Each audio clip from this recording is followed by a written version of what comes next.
Don't worry about the resources, about the not having the right support.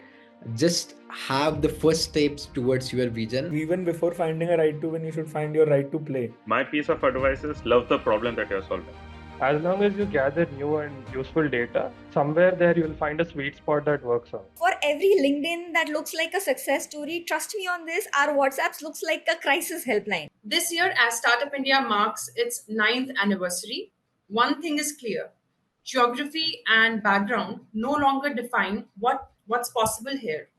No idea is too small, no region is out of reach. At the heart of this mission are programs like the Schaeffler India Social Innovator Fellowship. As the program makes another resounding comeback this year, we bring together our distinguished former fellows in this special episode of Spotlight. So this is the fourth edition. So over the past 3 years, we have consistently evolved the Schaeffler, Social Innovator Fellowship program to align with the country's fast-changing social innovation landscape.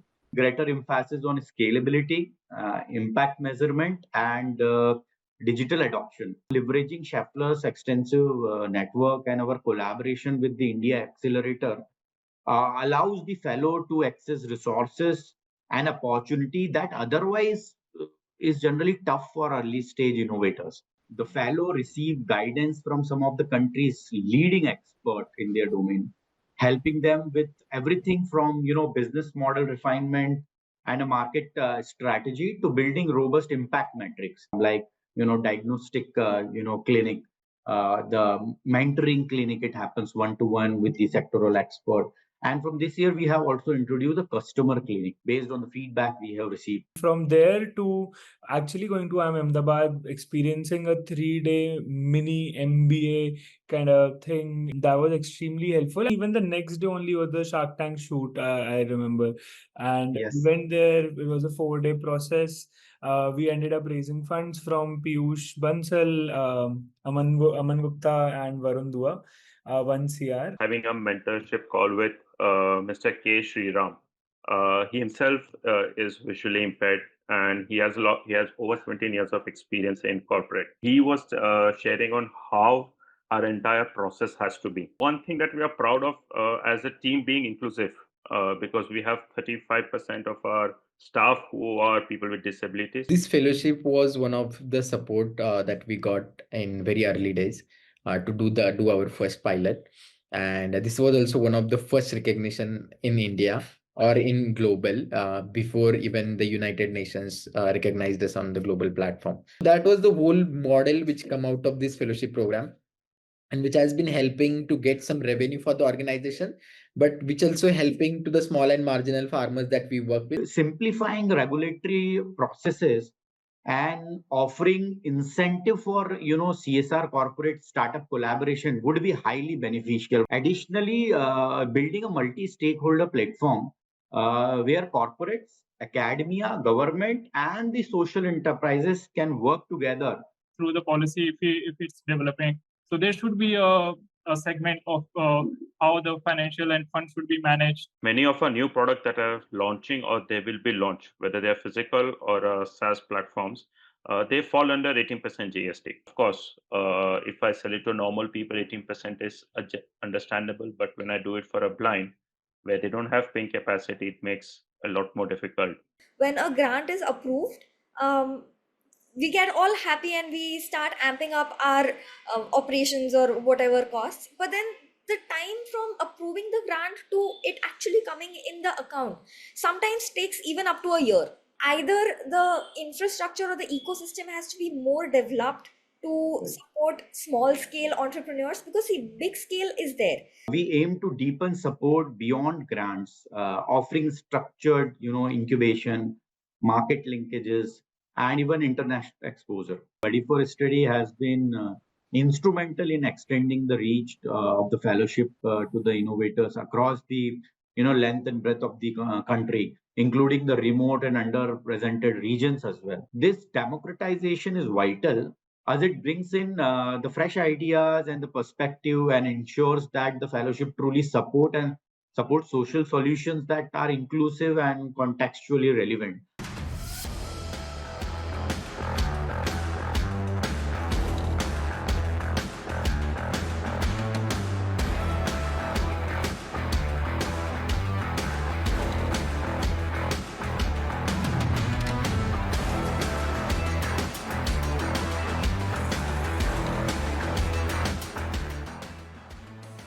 Hi everyone, I am Salma Rahman and I welcome you to the third and a very special episode of Buddy for Studies Spotlight.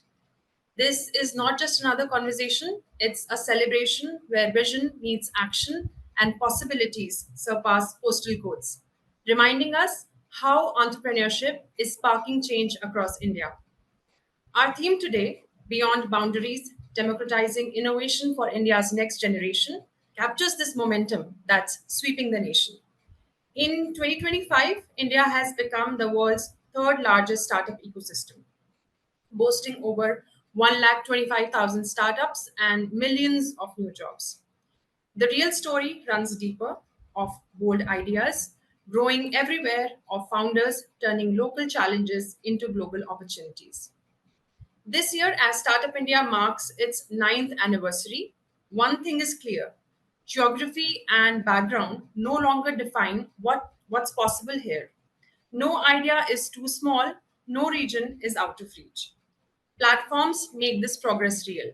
At the heart of this mission are programs like the Schaeffler India Social Innovator Fellowship, combining world class mentorship by IIM Ventures at IIM Ahmedabad, essential funding, and a vibrant innovation network to empower grassroots changemakers in turning ambition into national impact.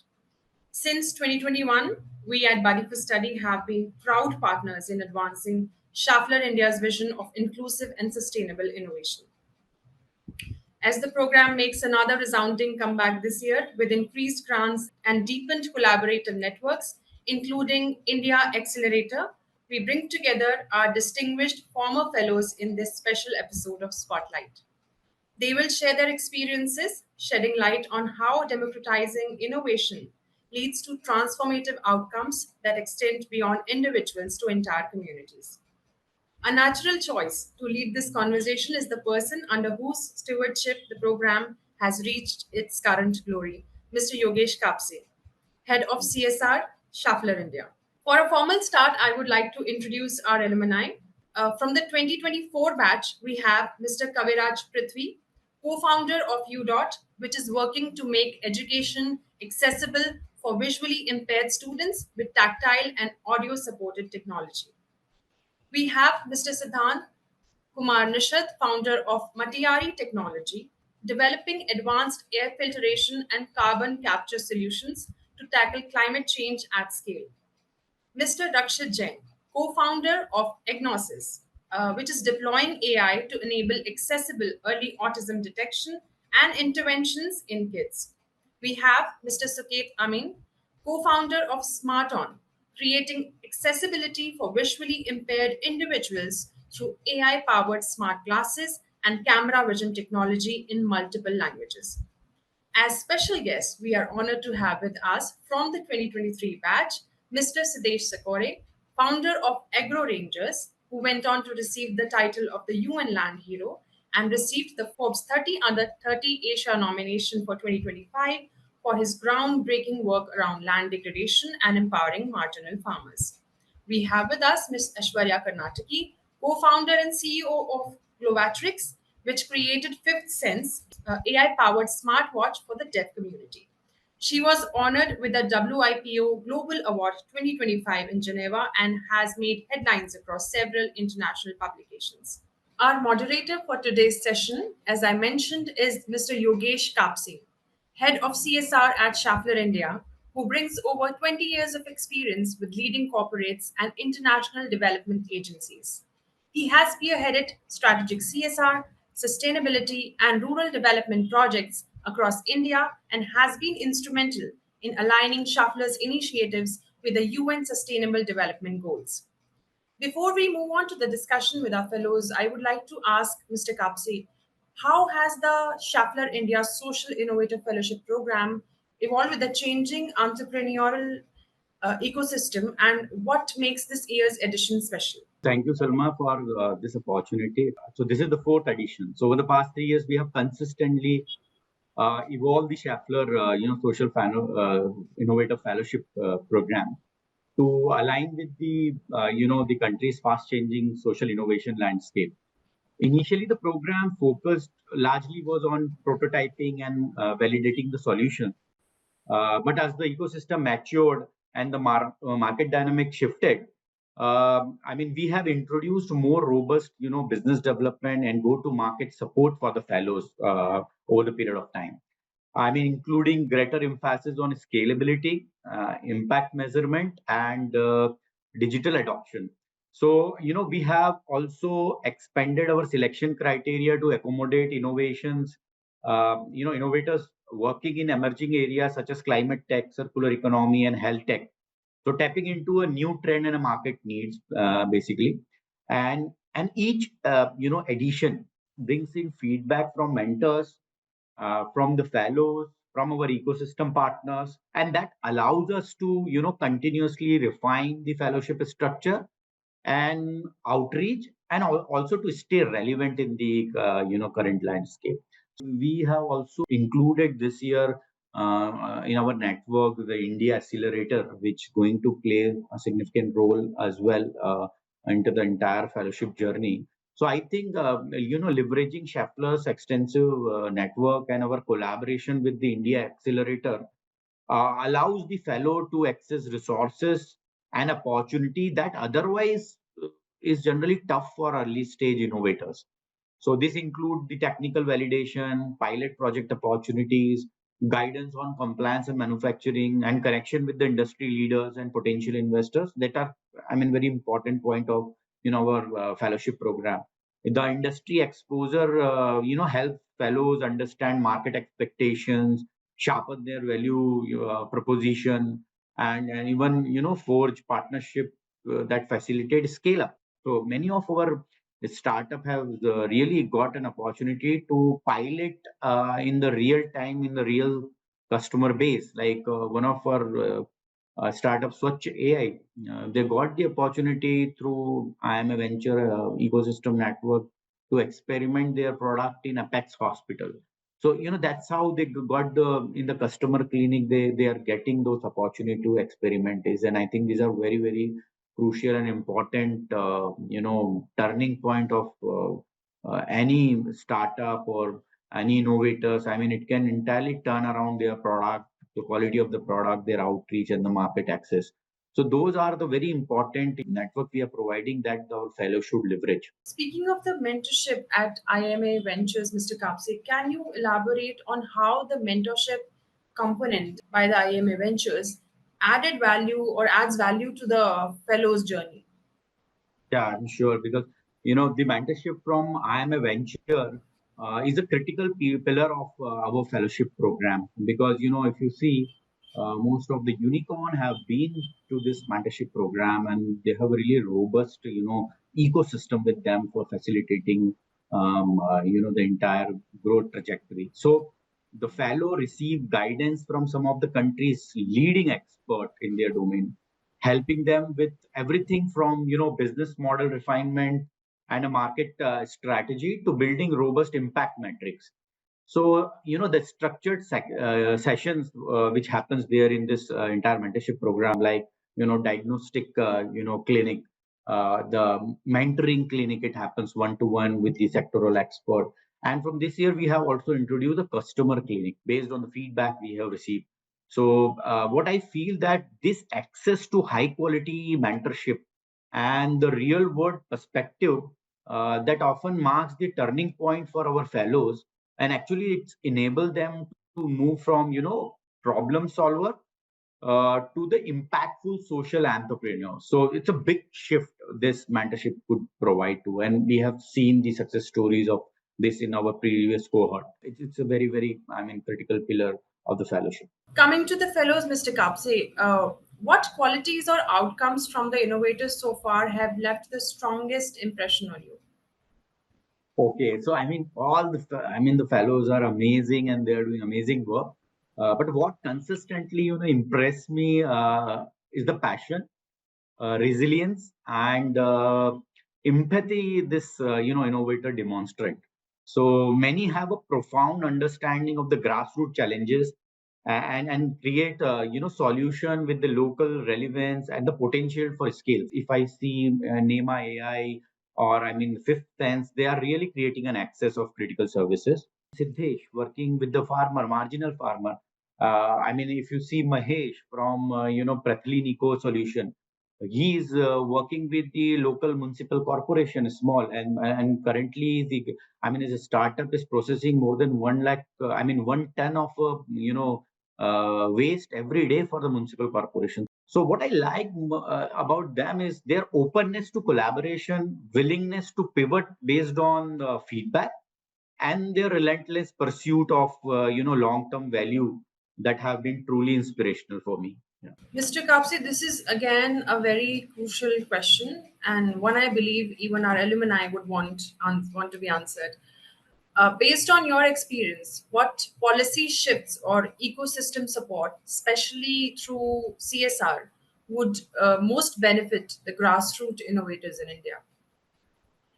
Okay, from the policy perspective, the policy framework should encourage more flexible, risk tolerant CSR funding for early stage innovation, including the, let's say, patent capital for prototyping and for scale up, simplifying regulatory processes and offering incentive for CSR corporate startup collaboration would be highly beneficial. Additionally, building a multi-stakeholder platform where corporates, academia, government, and the social enterprises can work together will definitely accelerate knowledge knowledge exchange and resource pooling. Above all, it will providing a tailored capacity building and mentorship and access to market are the key to elevating the grassroots innovation to the next level. So I feel the policies and the framework should provide more risk tolerant CSR funding for early stage startup. Mr. Kapse, this is the fourth edition of the program, which is growing in glory. And as I mentioned earlier, what is your vision for the program over the next 5 years, especially in the context of India's growing startup ecosystem? Where do you think it is going, and what is going to be after? What is it going to be after 5 years? Okay.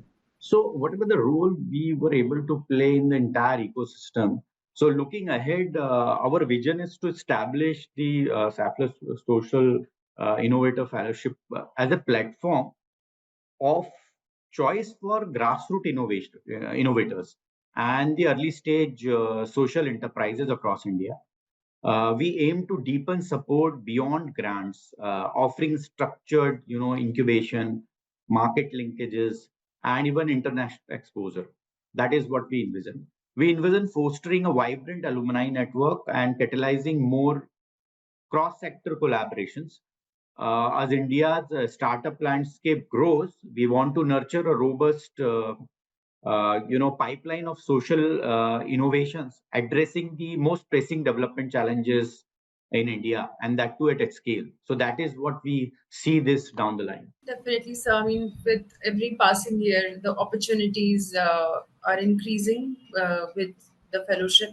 And Schaeffler is also taking note of how things are transpiring in the entrepreneurial ecosystem and what is that the entrepreneurs require in the upcoming years to build a more robust ecosystem for support. And I would request all the aspirants who are watching us to please go ahead and give it a shot. It could be a great game changer for your venture, for your dreams.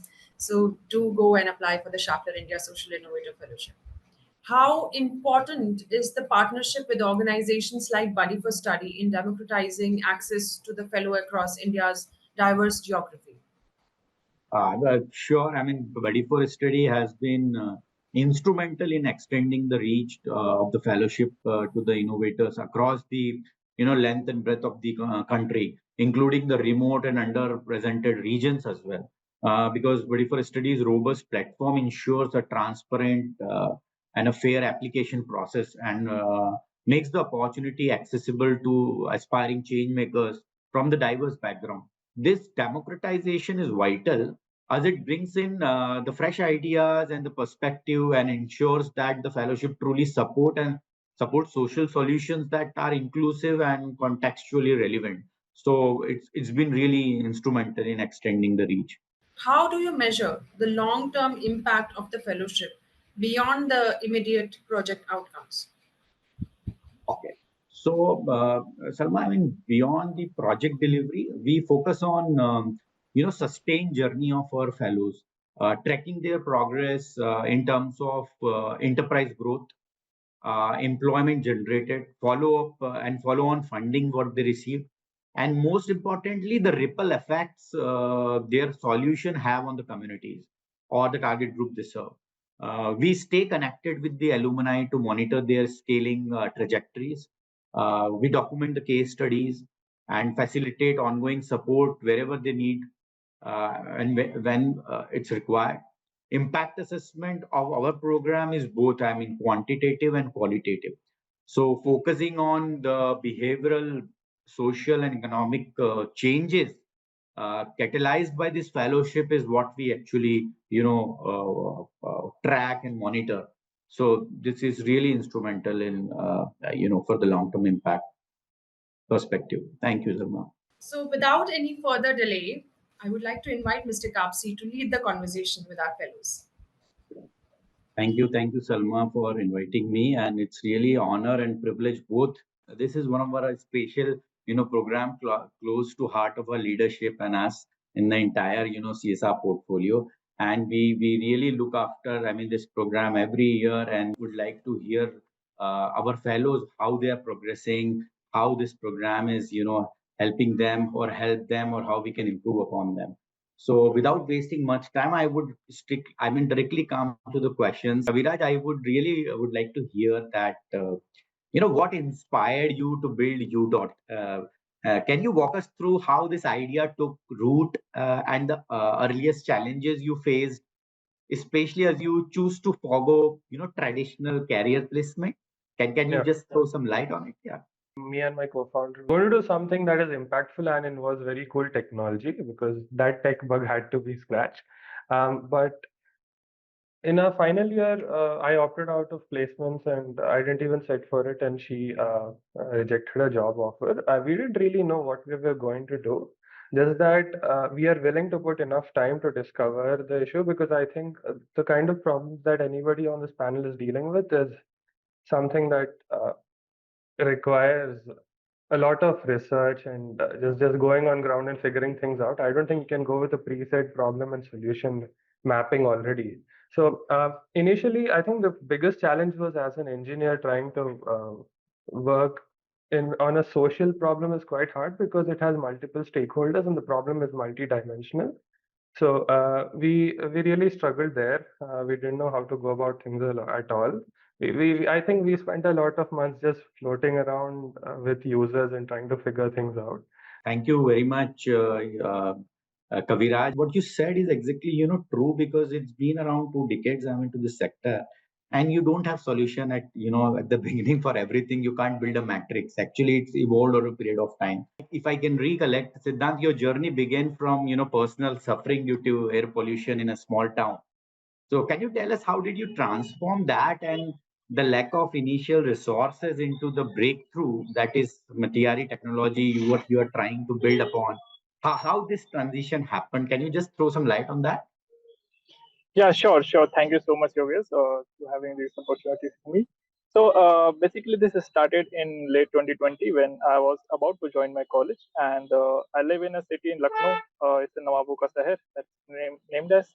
And I usually visit cities many of times. So what I found when I stuck in traffic jam, I found nausea and I got headache as well. So I went to some research and then finally come up with the one solution that was a carbon sinker I named. And I always trying to attend some event as well.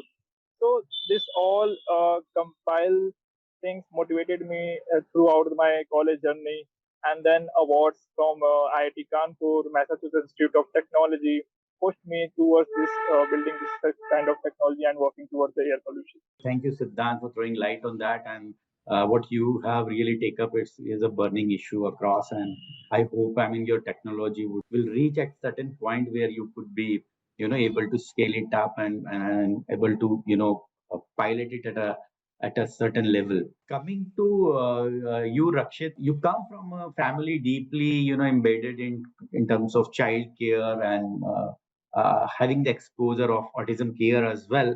I mean, but what was the spark that drove you and your co-founder to blend technology and inclusivity in agnosis? How did you, your lived experience shape your mission into this particular startup? It's just started as a research project, honestly. We were both very curious in what is happening in this field. So my father is a pediatrician, my co-founder's father is also a pediatrician, and they also have a NGO combined where we have children for autism which are being treated. And when I started working there, I saw that there is a long waiting line of more than 4 or 5 months. There are people coming from all around Rajasthan just to know whether the child has something or not. And even while growing up, I had exposure to neurodiversity, autism. I had people around me who have been suffering from it, and we realized that there is very less effort from the society happening for people who are at this field. So it started as a research paper, and I had a job. My co-founder had a PhD offer, but then when things started moving on, when things started moving towards a place where we saw that there could be a commercial viability of this project, we quickly incorporated and made a company. Great, great. So, Rakshit, just to continue with you, what specific aspect of our fellowship program prove most valuable in terms of contributing in your innovation? Something does this fellowship help you in any way? Absolutely. I feel even from the application process to thinking about those questions in a limited format, being articulate, presenting in the initial rounds and understanding, making changes for your pitch. And from there to actually going to IIM Ahmedabad, experiencing a 3-day mini MBA kind of thing where you are actually like, I still remember Ankur and Chintan being there and writing about what market potentials you have, and then just going deeper and deeper into everything and them questioning everything. And these are the kind of questions you'd usually not even encounter in a normal setting. So that was extremely helpful, and that helped me think through deeper issues in a way where I was also writing. I was also and I went back home. I made certain changes in my pitch decks, made certain changes in the plan of actions. And overall the experience, just meeting everybody around, getting to know what's happening in this ecosystem, everything was brilliant, I would say.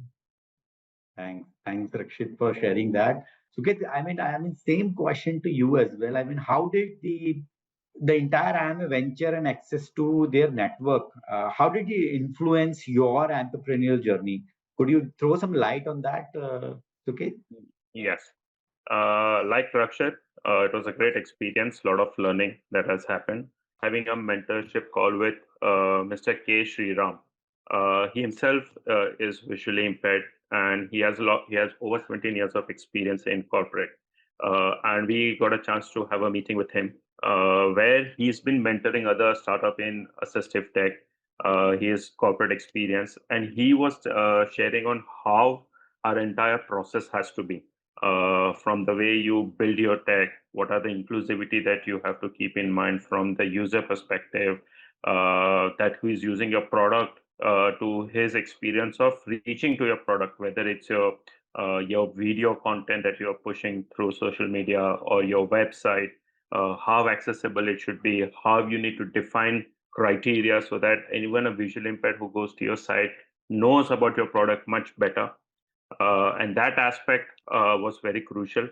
As a startup, we are so much focused on current problems, and we are not able to imagine or expect what are the problems that are going to come down the line, 3 months, 6 months, a year, and how do we plan for that. So during those mentorship, those kind of questions were raised, which we've never thought about, and that's got us to thinking from both our business point of view, from sales point of view, our pricing strategy. So that's where the mentorship call really kicked in for us to build our product and technology.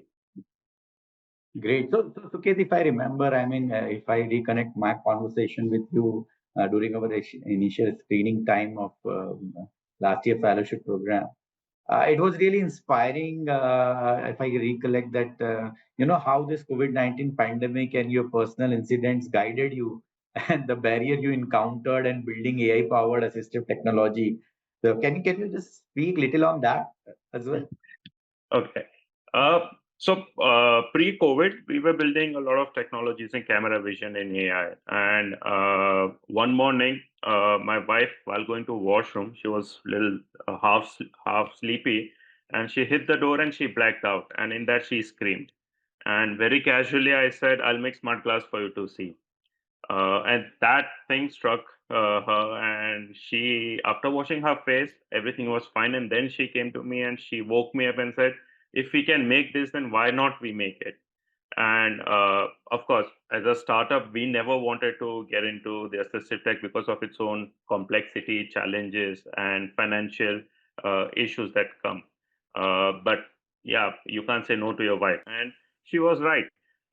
There was a real problem. And as a startup, we always look for a real problem to solve. And we experimented with few prototypes, and we tested with the NGO. And the NGO also supported extensively on the R&D side, and they helped us to launch the product, do fundraising initially, and that's how we got into the assistive tech market. And of course, then the community itself is so positive. They help you in product development, technology enhancement itself. And with that feedback, we started building a lot of features and utility for the community itself. Great story. And Sukit, how many people currently using your product as of now? Today morning, my team said that we have 13,109 users as of yesterday. So we've rapidly grown as a user base. And one thing that we are proud of as a team being inclusive, because we have 35% of our staff who are people with disabilities, and just not visual. There are other disabilities also work at our office. Plus, we have 25% staff which are female. So that gives us a lot of understanding of the user behavior also, because we have visually impaired who are female also, and their perspective is different from a men's perspective of using the technology. So that way it has helped us in building technology much more inclusive also. And we work with other 50 blind and visually impaired tech savvy who test our product before we roll out to a user. So it's really inspiring to hear, and the actions speaks louder than what we said. So you are I mean, you have really made inclusiveness in your entire structure of the organization. It's really good to see that. It's quite inspiring. Thank you so much, Suket, for sharing this insights into your startup. Coming to you, Siddhesh, I mean, Siddhesh, your journey, from Maharashtra's farm field to global recognition is what I would say extraordinary. Could you please share an example of community impact, or how did this fellowship and the mentorship accelerate your vision? For those who are watching this and who would like to apply for this fellowship, it will be quite inspiring for them. Could you please share your piece on this? Sure, sure. Thank you. Thank you so much for the question, sir. Uh, so working in the grassroots and like solving the real life problems, and again trying to find out the solution, it takes some time and investment and the patience level as well. And during this initial time, like you hardly find any support who can help you in doing the prototyping and uh doing the things on the ground which may be fail.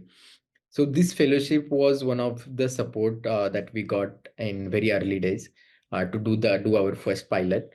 And this was also one of the first recognition in India or in global, before even the United Nations recognized us on the global platform.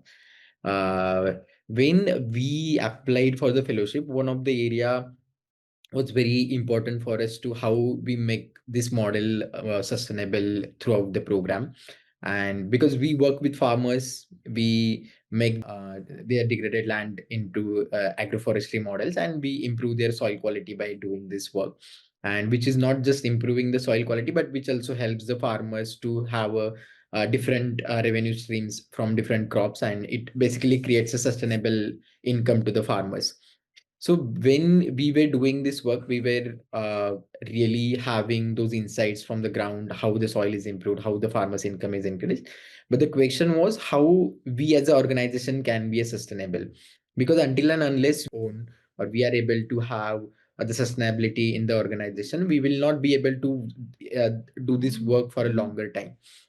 So during the fellowship program, that was the one problem that I wanted to solve. And that's where we got the idea during this IIMA mentorship program.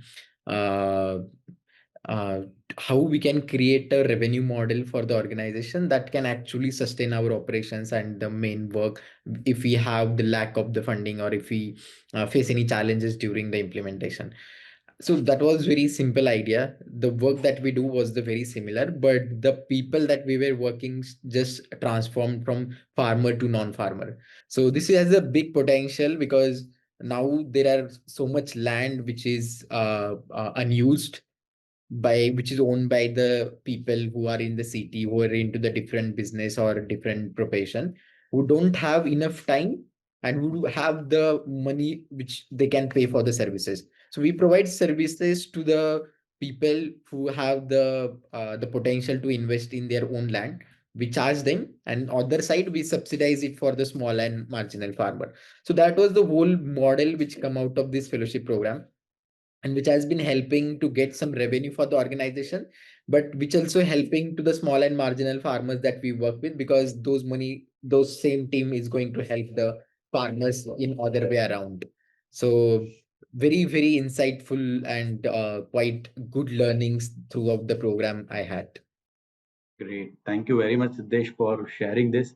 And just for other fellow to let you know that Siddhesh has also got somehow formally into our value chain now. He is implementing one of the CSR project for our group of a company.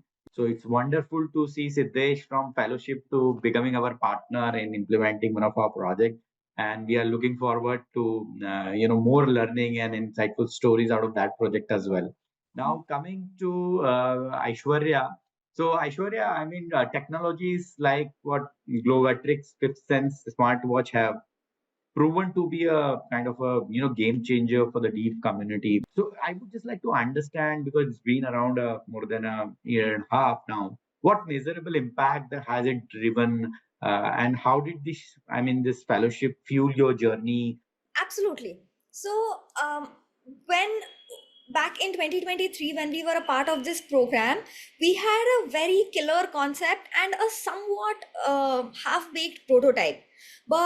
And we are engineers, so we were very confident on what to do with the technology, but we were quite clueless on how to actually proceed to making a real world business. The unit economics and the roadmap, and how to pitch to the investors, how to pitch to the industries, and how to actually take it to the market. So Schaeffler Fellowship really helped me put those pieces together. So currently we have piloted our project with Royal Orchid Hotels, which is a public listed company with 110 plus outlet across India. And they have started hiring deaf people, and we interacted with them to understand where can Glovatrix gloves add value. So when I asked the deaf staff, that what problems are you facing at work, so they told me that so there's this girl Meera who is a waiter, and she is fully trained to take orders and provide end-to-end service to the customer, but because of the communication gap, her job was limited to serving water and lifting dirty plates. Similarly, there was Raghu who was in housekeeping. And when I asked him what problems do you face, he said that after the work is done, when we have debriefing meetings, I have some really great points to share, but no one understands sign language, so I cannot do anything about it. So based on that, we made a custom gesture library for them and incorporated the products and deployed the products this year, and asked them, is this really helping you? And we got absolutely positive feedback from the deaf users and the managers. Like Raghu said, that I don't feel invisible anymore. My points are actually heard and I'm appreciated for it. Meera, who was limited to just lifting dirty plates can do much more. She can take orders end to end. It has created an impact on the corporate level also, to a level where they passed a mandate to have 5 to 10 deaf people in every outlet across 110 outlets. So that's almost 500 to 1000 jobs unlocked and 500 to 1000 gloves sold. So we have come a long way, and a long push or a catalyst for that was the fellowship, which helped us put the foundation blocks together to make it a sustainable venture. Wonderful, Aishwarya. Beautiful to understand that you are experimenting, piloting, and incorporating. And nowadays, everybody's talking about in diversity and inclusion. But I think these are the the technology which will make things possible. Otherwise, it will be on paper. So what you guys are building, I'm sure, I mean, all the industry, whether it's a banking, manufacturing, hospitality, is going to get benefit out of it. Rakshit, I mean, what strategy proved most effective in scaling your innovations, basically? You can also add your, about your experience at Shark Tank. So can you just, I mean, throw some Sure, light sure. on that? Yeah. So for us, after the Schaeffler fellowship, we were very closely. I think even the next day only was the Shark Tank shoot. I remember, and we Yes. went there. It was a 4-day process. We ended up raising funds from Piyush Bansal, Aman Gupta, and Varun Dua, 1 CR, and it was an amazing experience. It gave a lot of marketing to us as a venture. The main advantage is when you go to some other competition or when you go somewhere else, you are actually heard, because then you're not just a star, like, oh, they came to Shark Tank. So people are just more interested to talk to you. That's a good insight. Then we received a 20 lakh grant from Nikhil Kamath, being the part of the WTF fund cohort. So that was incredible. Nikhil has a great team which supports you day in and day out. So we have started deploying it in beta testing mode in centers in Dubai, Philippines, and Singapore. In India, we have more than 100, 150 plus hospitals which have already started to get converted. What we have realized is tier one cities as well as chains are a good way to start, and then slowly as the awareness rises, you people get more interested. You directly get customers who will be going to these centers and getting their kits tested. But healthcare ecosystem B2B life cycle of sales is very complex, because the decision making is, first you have to ask the management, then you have to go through a doctor, then you have to get the approvals there. So scaling up, we have realized that we really just need to convince the management first, and then have enough clinical evidence that the doctors say, oh, we need something like this. That has been one strategy which we have tried, that we only now focus on big B2B players rather than going to all these small clients and going about that. Other than that, we have realized that you need to educate a lot before even selling something like this, because a lot of numbers are, nobody knows about it, nobody knows how things are. It's a very invisible disability, I would say, that you don't usually get to see it that often. So even when you tell these doctors, you tell them that, okay, this is the scale, these are the numbers, these are the number of therapy centers which have increased, all of these just lead you to conversion. So rather than doing it like sales, we just tell you that, oh, do you know this is happening? There's an educational pathway, and there we have. And then we have made a lot of content. So we have internal videos, a lot of content which just we spam to multiple doctors, and they revert back, and then the team takes over. Thanks for that insight, and I hope that will be helpful for the future entrepreneurs as well. Siddhant, what do you feel? What policy support or ecosystem shift do you think would most empower the future grassroots innovators? Being a student and with no background of business and some mentor support. So what I have learned is that the financial management is a very crucial through the policy if it's developing. So there should be a segment of how the financial and funds should be managed, and where what's the first key initial, how you can validate your ideas, and how you will be very sure about So this should be implemented in the policies. This is some key points like what I have learned from my ventures. So my particular suggestion when you ask about policy, right? It is majority. I think it is about GST because a lot of our product are part of service or they are a physical product. Some of our product already has 5% GST under the GST policy, but many of our new product that are launching or they will be launched, whether they are physical or SaaS platforms, they fall under 18% GST.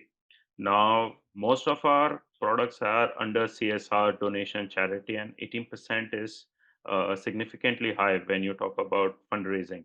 So, advocacy or advisory needs to be done to the government, especially on this kind of product.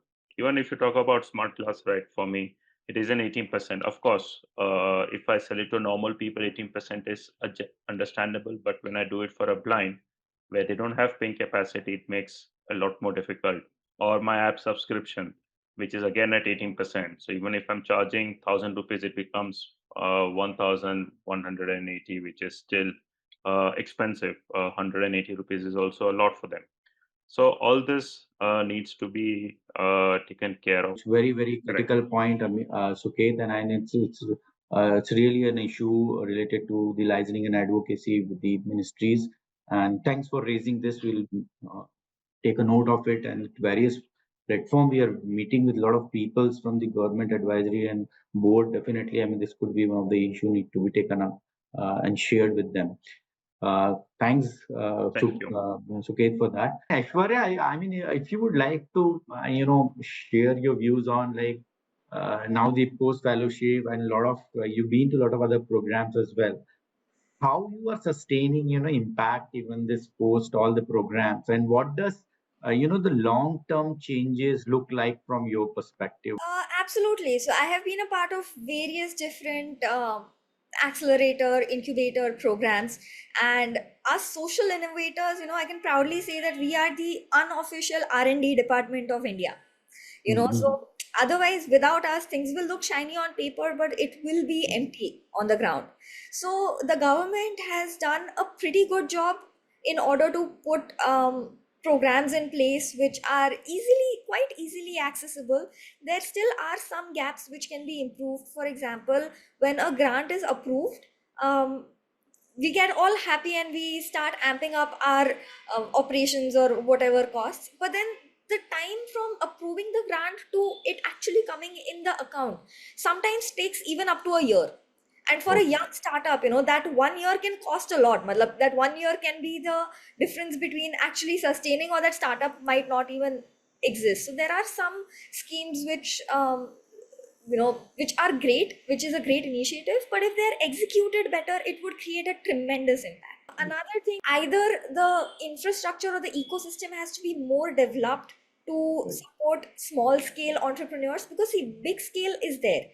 If I have to manufacture 2,000 pieces, there are vendors available, but when I have to manufacture 50 pieces, nobody is doing that. One amazing thing that has also helped me in my journey is the deaf community, is the user base that we have been working with. So instead of making a product for them, we are co-creating the device with them.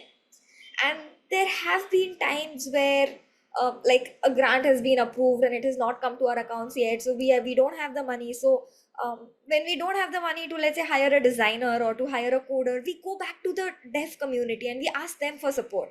And the deaf people have done it for us for free or for us on credit basis at times. So when you, whatever product that you are making, when you develop it with the ecosystem, you're much stronger on that front.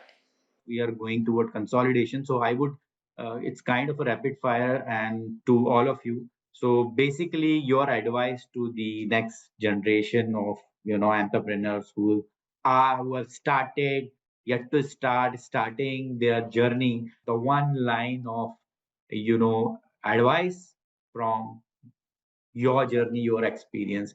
For me, having a bigger vision is very important, but when you have limited resources or when you have limited support, because through my journey, like in the initial couple of years, nobody was really that supporting, even the family was not supporting.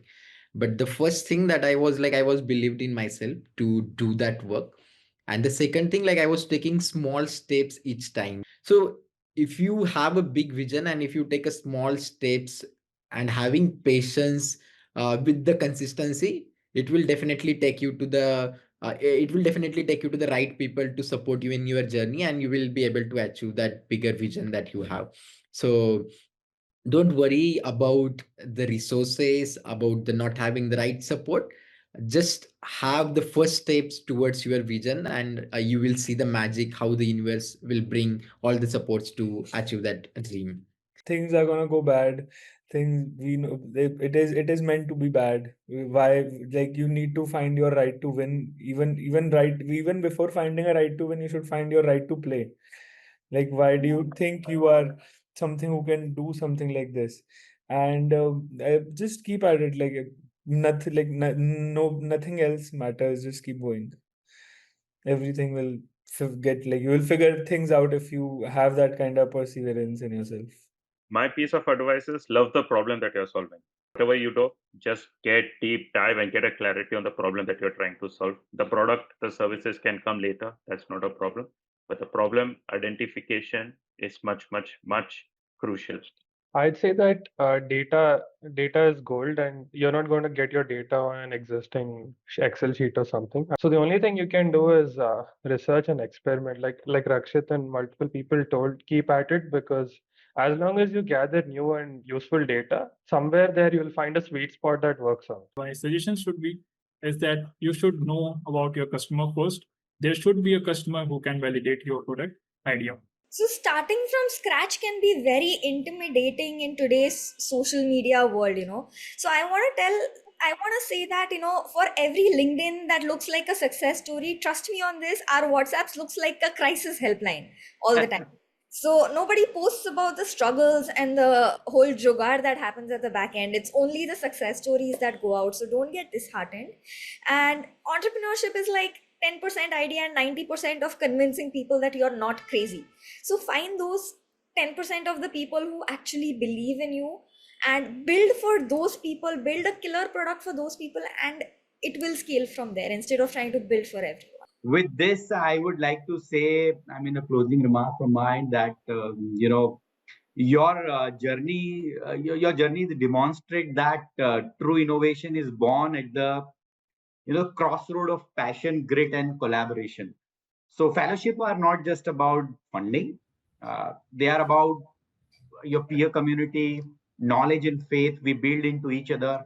So thank you for inspiring us, for the kind of wonderful work, continuity of work in fueling the India's journey from innovation to the impactful transformation. And I wish you all the best, and thank you once again for taking out time for this wonderful session. Over to you, Salma. Thank you so much, sir.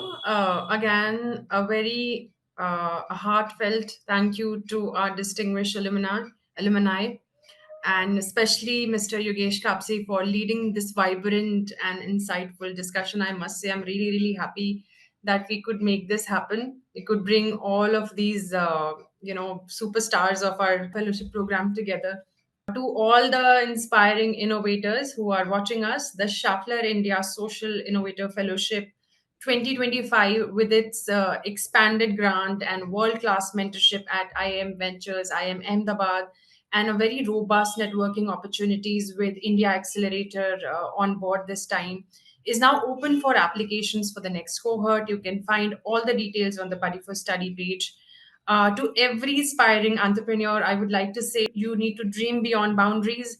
Your idea has the potential to be India's next big leap. Thank you once again for joining us today.